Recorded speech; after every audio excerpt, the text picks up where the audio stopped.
I grew up in Swannanoa. This is my valley, it's my home, and to watch it become the apocalyptic scene that it's become has been a real heartbreaking thing. What once appeared to be a hedge of protection, the Blue Ridge Mountains that surround Asheville Christian Academy on every side, became anything but safe on the morning of Friday, September 27th, 2024. We knew the hurricane was coming. That's how I wound up staying Thursday night. That was by design. ACA's campus operations, Stephen Connard and his dog Daisy were on campus safeguarding the school from potential flooding when record-breaking rainfall from Hurricane Helene raced down these mountains and flooded streams and rivers, including the Swannanoa River, only 200 yards behind the school. Around 6 a.m., to really fast forward, I was doing one of my walkthroughs here, and when I went through the front of the building, up the middle building, I started seeing water come under the walls.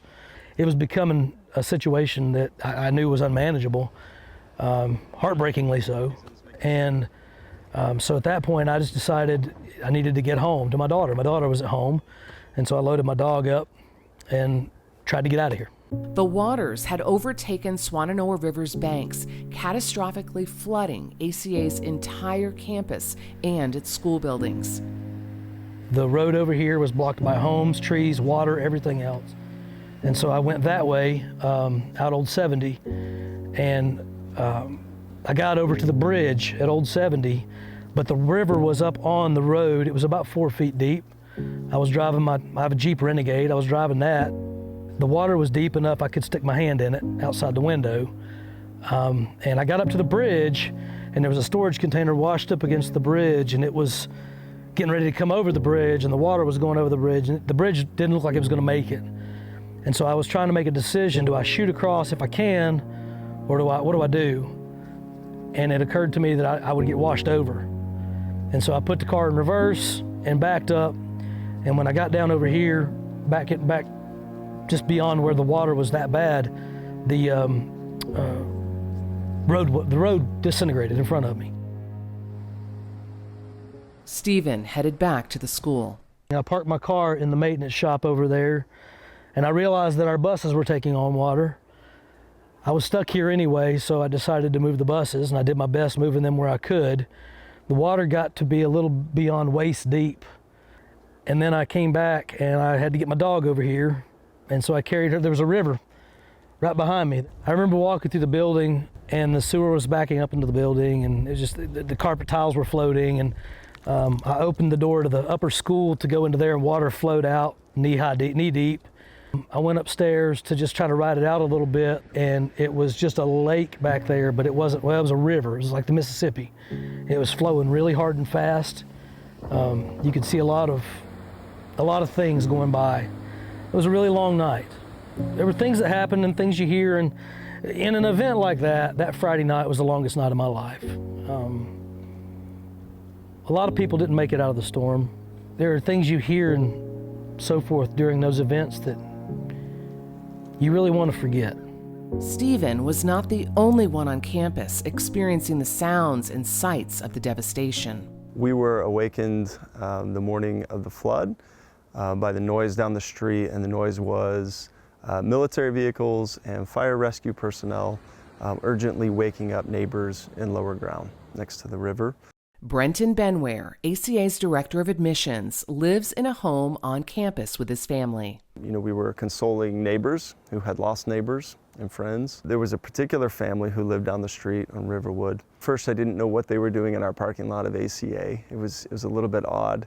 But then it became apparent they were watching their home crack off its foundation eventually, and roar, onto our fields, our athletic fields, and our hearts were obviously broken. It became apparent that was our mission. Those people were our mission. As the Benwares rushed to take care of their neighbors, school administrators were on their way to help. When you take that left onto campus and you go over the bridge, it's entering a war zone. I think we've all seen it on TV and we all think we know and we think we understand, but making that left and going over that bridge. And I just remember reaching for a hand, because you can't imagine what it is like. It was devastating. I remember getting emotional, and we circled up to pray. A lot of us were in tears because we just didn't know the next step. Prayed for his guidance and his goodness and his provision to just tell us what the next right thing was to do. Someone tapped on my shoulder, and it was a kind-looking gentleman, and he said, "Hi, my name is Mike, and I'm with Service Master Restoration, and I'm here to help." And I thought, boy, you are a really good fraud. How convenient that you're here to help. He walked up. It was obviously God's provision. It was a sign from God. It's the biggest one we've seen so far. I mean, and it was instant because we were so out of our depth. We didn't have power, water, internet, landline, cellular. There was nothing. We had nothing. We had daylight, and that was about it. And we had each other. So we just looked at each other and said, we got to do this. And he offers to lead us through the building. That's all he said. It's like, hey, I do this for a living. I'm happy to walk you through the building, keep you safe. And so, yeah, we're like, great, that'd be fantastic. And the whole time, he's walking us through and he's telling us, hey, probably should do this, or whoever you hire, you should get them to do this. And I mean, it's like a couple hours the guy spends with us. And I think Ember says, well, what's next? What do we do? And he says, well, if you want to partner with us, we can have people here within a couple hours. In 2 hours, there was a group of trucks that looked like the cavalry rolling in. They had over 100 workers here, and in full force, they were mucking everything out before any extensive damage could be done by leaving it in the building.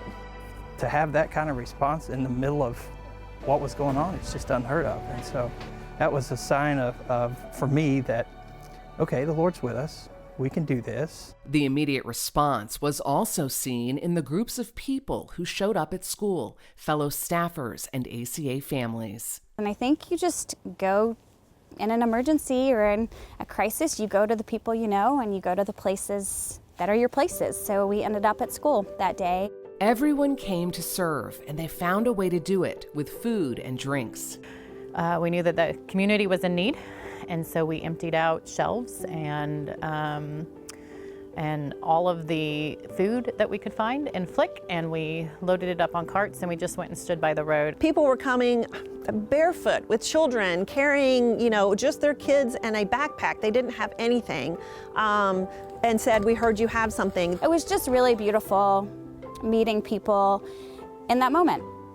It was human to human. It was amazing. It started out just a trickle of people, and over the course of 3 hours, more and more people came. These were people who had lost their homes. They were covered in mud. Across the street and just behind the school, many homes were destroyed or severely damaged by the floodwaters. Among those affected, ACA first grade teacher Cheryl Forrester. Her husband and daughter Erin barely escaped their home. I was in my upstairs room and we'd seen the river was about at eye level at that point. I guess that's at least 20, 25 feet. So we said, okay, yeah, we're leaving. And we got in the car. It was probably minutes before it would have come straight into our yard. Taken our car away so we wouldn't have been able to get out. After the rain stopped, Erin and her parents came back to find more than a foot of water and several inches of mud inside their home. I was sobbing the whole time. I couldn't even process what was going on. Help came quickly. It was maybe like immediate that we were feeling the support and the love from my mom's students, her past students, my dad's students. He's a teacher at a different school. A pouring in of, money and all sorts of equipment, and just, it was basically immediate. The staff at ACA coming in and helping her and us, it just was like a whole family. Really changed your perspective on how people you don't really even know that much are just coming in and doing whatever they can, no matter how small, no matter how big. It's all just meant so much to us. For Erin, the whole experience brought her closer to God. I never felt mad at him. I just saw it as another way of him showing how much he loves us, despite the tragedy, and how much we need to turn to him during it all, and how you can see his light shining through all of his people. you know, even through tragedy, he doesn't step away from it, he's stepping into it. In the immediate days following the storm, school administrators reached out to all staff and school families to make sure everyone was safe. Well, it was great early on that we knew that 100% of our kids were safe and accountable, but I wanted to hear their voices, so I just got on the phone and I talked to over 190 students in about a 3-day period. That was therapeutical for me, and I needed to do that for myself, and it just felt so good to hear them and hear their stories. Those stories included ones of serving neighbors in their own communities through their churches and other local disaster relief distribution sites. One student, Carson Stubbs, saved lives by collecting and filtering creek water, and with the help of other students, they personally delivered the water to elderly neighbors.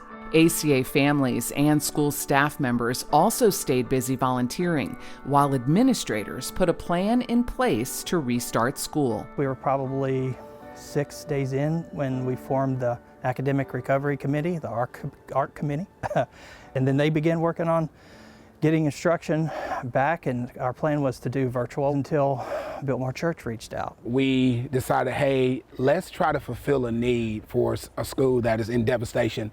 And for me as a parent, as a coach here, as an employee at the church, it was like, hey, this is an awesome opportunity for the church to be the church and just help out a school that is in desperate need. For ACA, it was a full circle moment that began 10 years ago. Asheville Christian Academy was the first satellite campus for Biltmore Church. And so in 2014, I believe, they moved in here to our facilities and we partnered with them. Yeah, we hosted them for a number of years and now they're gracious in hosting us.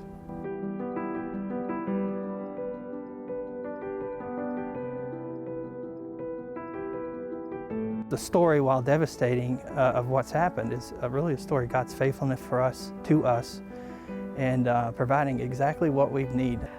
It's so funny, we took no real steps to make anything happen, and yet everything did, and that's only God. For a lot of people, it felt and still feels really hopeless, and I can see the dark side of it because I think that's what the enemy wants us to dwell on. But we are a people of hope, and if you see it, he shows us every day. He gives us the provision and just what we need for that day. We're excited to get back into our building. We're excited to be, I think God's going to lead us and direct us and guide us, and we're going to be bigger, better, and stronger than ever as a result of this. Our focus as a school is to not only be in the community, but also give back to the community. We have a policy that says that a portion of gifts that we receive to the school has to be put away, and so we're taking that portion of gifts that we received during this recovery effort for ourselves, and we're giving that back to the Swannanoa community.